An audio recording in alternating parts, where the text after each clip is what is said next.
இப்போ அந்த 7 வயசு பையன் யோசியாபாத், இந்த கதையெல்லாம் 2 நாளாகமும் 22:11, 2 ராஜாக்கள் 8:26, 2 நாளாகமும் 22வது அதிகாரத்துலையும் இதெல்லாம் இருக்குது.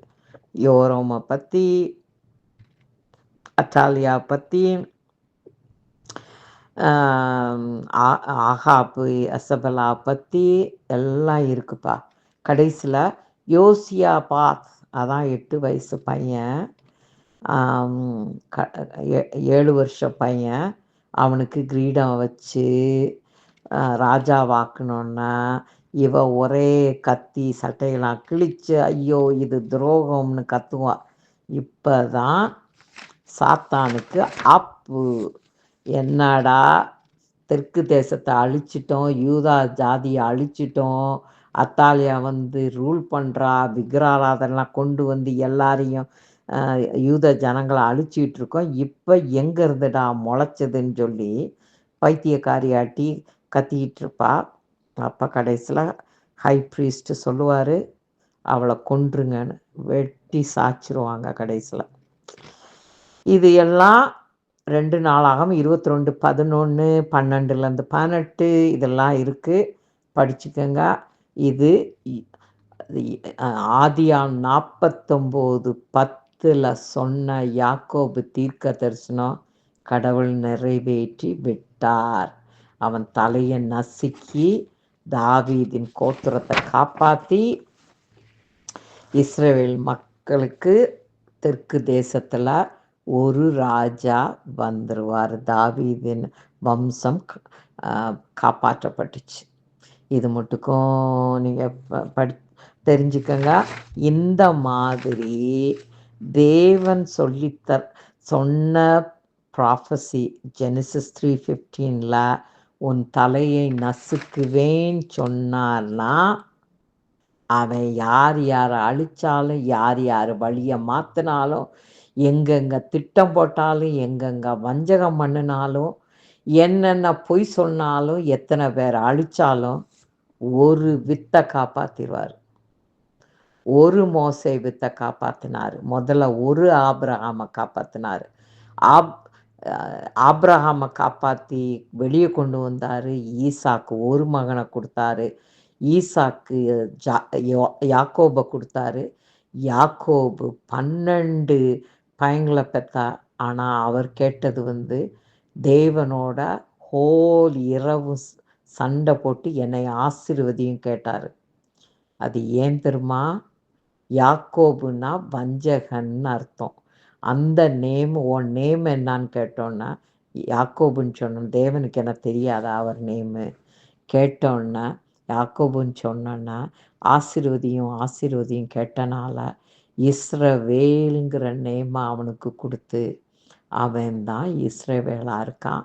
அவனோட கோத்திரம்தான் எகிப்தில் பலுகி பெருகி அடிமையாக இருந்து மோசே காப்பாற்றி கொண்டு வந்து வனாந்திரத்தில் அரவழைச்சி கடைசியில் கானானுக்கு கொண்டு வந்து சேர்த்துருவார். யார் மூலமாக? அங்கே மோசே சேரல. அவர் ஒரு தப்பு பண்ணனால கண்மலையை அடித்தனால அவர் வர முடியலை. ஆனால் அவனோட ஜாஷுவா மூலமாக வர்றார். 2 ஓல்டு ஜென்ரேஷன், கேலப்பும் ஜாஷுவாவும் தான் கானான் தேசத்துக்கு வருவாங்க. மித்தவங்க எல்லாம் யங் ஜென்ரேஷன்.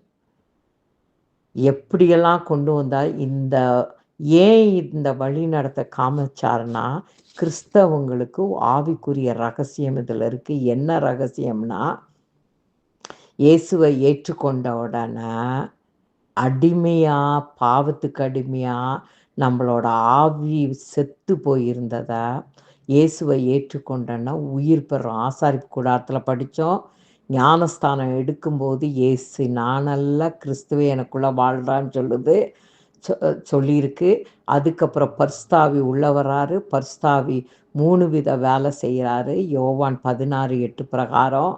அதுக்கப்புறம் 13:3 சொல்கிறார், சத்தியாவி வரும்பொழுது சகல சத்தியத்துக்குள்ள வழி நடத்துவார். அதோட கடைசியில் உங்களுக்கு வருங்காலத்தையும் வெளிப்படுத்துவாருன்னு சொல்லி நம்மளுக்கு சத்தியாவி இருக்குது.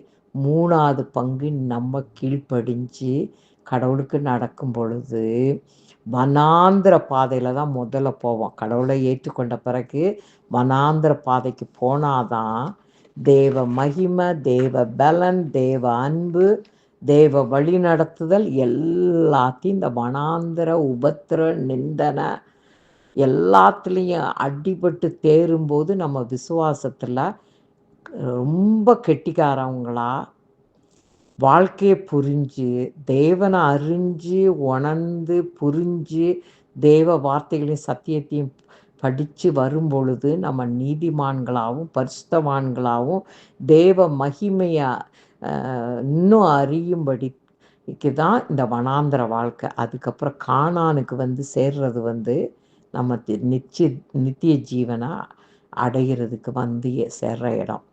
அந்த பழைய ஏற்பாடு நிழலானது.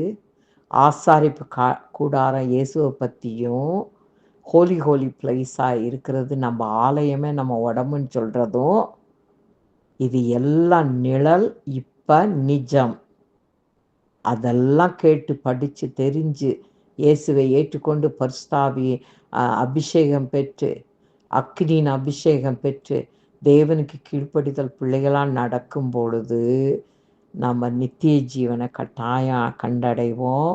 இந்த சாத்தானின் வித்துக்களால் நம்மளுக்கு எவ்வளோ சோதனையும் நிந்தையும் வேதனையும் வந்தாலும் தேவன் ஜெயம் கொள்ளுவார். தேவ பிள்ளைகளை விட்டு கொடுக்க மாட்டார், வெட்கப்படுத்தவும் மாட்டார், தலை குனியவும் மாட்டார். எரேமியா 1:8 சொன்னது போல் உன்னை காக்கும்படி நான் உன்னுடனே கூட இருக்கிறேன்னு சொல்கிறார். ஸோ உங்களை திக்கற்ற பிள்ளைகளாக விடலை, உங்களுக்கு ஒரு கம்ஃபர்டர் ஹோலி ஸ்பிரிட் அனுப்புகிறேன். சத்தியத்தை அறிவீர்கள், சத்தியம் உங்களை விடுதலை பண்ணும். சத்தியங்கிறது வேத வசனம். அது இருக்கருக்குள்ள பட்டயம். சாத்தானை வெல்றதுக்கு வேத வார்த்தைகளை சொல்லி சொல்லி வசனங்களையும் வாக்கு தத்தங்களையும் சொல்கிறது தான். ஏன் ஏசு பேப்டிஸ்ட் எடுக்கிறச்ச யோவான் ஸ்நானன்ட்ட சொல்கிற வேர்டு, இப்போ எனக்கு இடங்கொடு எல்லா தேவ நீதியும் நிறைவேறுவதற்குன்னு சொல்கிறது. காரணம், நான் பேப்டிஸ்ட் எடுக்கிற போல் என் பிள்ளைய பேப்டிஸ்ட் எடுக்குங்க, பரிசுத்தாவி அவங்களுக்குள்ளேயும் வரும். அவங்களும் உபத்திரம் எல்லாத்துலேயும் வர்றச்ச என்னோட மகிமையும் என் ஞானத்தையும் என் பலத்தையும் என் நீதியும் என் அன்பையும் என் இரக்கத்தையும் கிருபையும் கண்டடைவாங்க, வழி நடத்தப்போம். அதுதான் தேவ நீதி. கடைசியில் நித்திய ஜீவனுக்கு என் பிள்ளைய வருங்க. இதுதான் வித்தோட ஸ்டோரிப்பா. நம்ம எல்லாருமே ஐயோ இவ்வளோ உபத்திரம் இருக்குல்லாம் பயப்படக்கூடாது. நிறைய சாட்சிகளை நான் கேள்விப்பட்டிருக்கேன். கடைசி முட்டுக்கு விசுவாசமாக இருக்கிற பிள்ளைகளை கடவுள் கைவிட்டதும் இல்லை. கொஞ்ச காலங்கள் தீங்கு அனுபவிப்போம், அது தீங்கும் இல்லை. நம்மளை புடமிடுறாரு கடவுள். நம்மளை அவரோட வழியில் நடத்துறதுக்காக அளவில்லா அன்புனால் நம்மளை வழி நடத்திட்டுருக்காரு. அதனால தான் அவங்கவுங்க கிரீடத்தை காத்து கொள்ளுங்கள். இந்த ஆசாரிப்பு கூடாரமும் வித்துவோட கிளாஸை புறமுடிச்சிட்டேன். எல்லாருக்கும் தெரிஞ்சிருக்கும். நீங்கள் திருப்பி கேட்டு எந்த இதுலேயும் படிக்கலாம். இந்த வித்துவோட இதை பற்றி எதுவும் கேள்வி இருந்தால் கிளாஸில் கேளுங்கப்பா. எல்லாருக்கும் இதை நான் இன்றைக்கி நைட் அனுப்பிடுறேன். ஓகே, காட் பிளஸ் யூமா.